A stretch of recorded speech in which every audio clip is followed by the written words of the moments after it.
Welcome to Samba Samba. Enjoy the video. You start by readying both devices.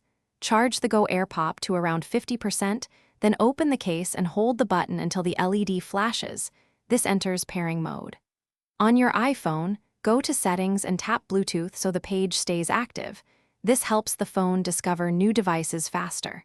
Once the LED is blinking, keep the case near the iPhone and watch the Bluetooth list. This is the practical first step, because discovery must happen before any connection or audio routing can occur. You'll now complete the pairing. Tap JLab Go Air Pop when it appears under other devices. The iPhone will show connecting, then connected. This confirms the link.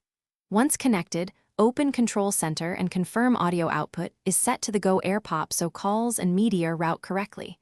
If a pairing prompt or permission appears, accept it. This allows battery level reporting and call handling.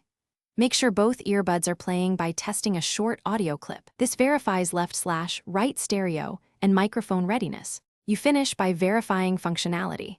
Make a quick call and test the mic, then play media and adjust volume with the iPhone buttons so levels are correct. If one bud won't connect, return both to the case and perform a reset. Hold the case button for about 10 seconds, then repeat pairing. If issues persist, toggle Bluetooth off and on, or restart the iPhone to clear system caches. This simple restart often resolves lingering handshake problems and restores stable audio connections. Thanks for watching. Consider subscribing if we helped you.